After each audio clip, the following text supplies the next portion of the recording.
वारिस पाक रहमतुल्लाह ताला अलैहि हैं, इनको भी अल्लाह तबारक व तआला ने बहुत बड़ा मर्तबा से नवाजा हुआ है। आप छोटे थे, 2 साल के थे कि आपके वालिद मोहतरम और आपकी वालिदा मोहतरमा दोनों ही इस दुनिया से चली गई थी। तो आपकी दादी मोहतरमा ने एक मकतब के अंदर आपको दाखिला दिला दिया कि आप यहाँ पर रह करके इल्म दीन को हासिल करें। लेकिन हुआ ये कि जो आपके उस्ताद मोहतरम से थे वो आपसे खूब काम लिया करते थे। लोगों ने शिकायत की कि मोहतरमा कहाँ जा कर के पोते को दाखिला दिलाया है, ये तो शब रोज़ खिदमत में ही लगे रहते हैं। तो हालांकि उस्ताद की खिदमत से बहुत कुछ हासिल होता है, बल्कि मैं तो यही कहूँगा कि उस्ताद की खिदमत से ही सब कुछ हासिल होता है। एक मैंने अरबी की किताब में पढ़ा हुआ था, शेर था कि जो है उसका मफहूम बयान करता हूँ कि बाप जो है वो सीपियाँ पैदा करने वाला है। बाप की हैसियत ऐसी है कि वो सीपियाँ पैदा करे, और सीपी की कोई हैसियत नहीं होती। आपने सीपी देखी होगी जो नदियों के किनारे रहती है, पड़ी रहती है, उसकी कोई कदर व कीमत नहीं होती है।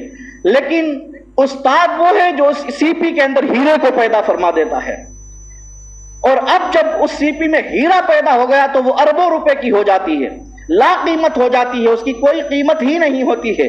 तो उस्ताद वो चीज है कि उस सीपी में हीरा पैदा कर देता है। बाप सिर्फ वो है जो सीपियां पैदा करे, और उस्ताद वो है जो उस सीपी के अंदर हीरे को पैदा कर देता है। तो उस्ताद मोहतरम वारिस पाक से काम ले रहे हैं, शिकायत पहुंच गई कि वारिस पाक से काम ले रहे हैं, शबो रोज काम में ही लगे रहते हैं। तो आ गई दादी मोहतरमा, कहा कि उस्ताद मोहतरम से कि हुजूर काम भी लिया करें मगर पढ़ा भी दिया करें। तो आपने फरमाया कि इसे पढ़ने की ज़रूरत ही नहीं है, अल्लाह तबारक व तआला ने इसे इल्म लदुन्नी से नवाज दिया हुआ है। अब दादी मोहतरमा को यकीन नहीं हुआ, बुलाया गया, ए वारिस इधर आ जाओ। आए वारिस पाक, कहा कि इनको कुरान पाक सुना दो। बैठे हुए थे, एक ही नशिस्त में पूरा कुरान सुना दिया।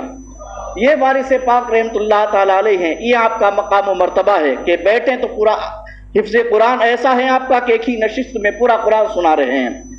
आप एक बार मक्कतुल मुकर्रमा तशरीफ ले गए हज की गरज से, एहराम बांधा, और एहराम ऐसा बांधा, लोग बांधते हैं तो 3 दिन का बांधते हैं, 4 दिन का बांधते हैं, यहाँ एहराम बांधा तो जिंदगी भर एहराम बांधे ही रह गए। अब लोगों ने पूछा कि हुजूर ये एहराम आप बांधे हुए हैं और शबो रोज एहराम में ही रहते हैं, लोगों का एहराम होता है कि वो एहराम बांध कर तीसरे या चौथे दिन उतार देते हैं, आप हैं कि पूरी जिंदगी के लिए एहराम बांध रखे हैं। तो आपने फरमाया एहराम बांधा इसलिए जाता है कि खाने काबा को देखना है। तो जिसको खाने काबा देखना हो वो 2-3 दिन के लिए एहराम बांधे, यहाँ तो सारी जिंदगी खाने काबा दिल में बस गया हुआ है, तो हम एहराम उतार कैसे सकते हैं। तो ये जो है वारिस पाक रहमतुल्लाह ताला अलैहि हैं, और ये आपका मकाम व मर्तबा है। वारिस पाक रहमतुल्लाह ताला अलैहि से किसी ने कहा कि हुजूर आप पीला कपड़ा पहनते हैं, और पीला कपड़ा तो मर्ज की निशानी है, पीला कपड़ा क्यों पहने रहते, कोई और भी कपड़ा है उसको भी पहनिए। तो आपने फरमाया कि पीला कपड़ा अगरचे मर्ज की निशानी है, मगर तुम्हें यह नहीं मालूम है कि मर्ज भी 2 तरीके के हुआ करते हैं। एक तो दुनियावी मर्ज होता है और एक इश्क इलाही हुआ करता है, जो इंसान मोहब्बत रसूल का मर्ज लेकर के रहता है इस दुनिया में। तो यकीनन ये कपड़ा अगरचे मर्ज की निशानी है, मगर वो मर्ज कोई दुनियावी मर्ज नहीं है, बल्कि इश्क मुस्तफा का मर्ज हमारे दिल के अंदर पैदा हो गया है। तो ये वारिस पाक रहमतुल्लाह ताला अलैहि हैं, और ये आपकी सवाने है, ये अल्लाह के वली हुआ करते हैं जिनको अल्लाह तबारक व तआला ऐसे बड़े मरातिब से नवाज देता है कि जो जिनके सामने हुकूमतें भी अपने सरनगू होती नजर आती हैं।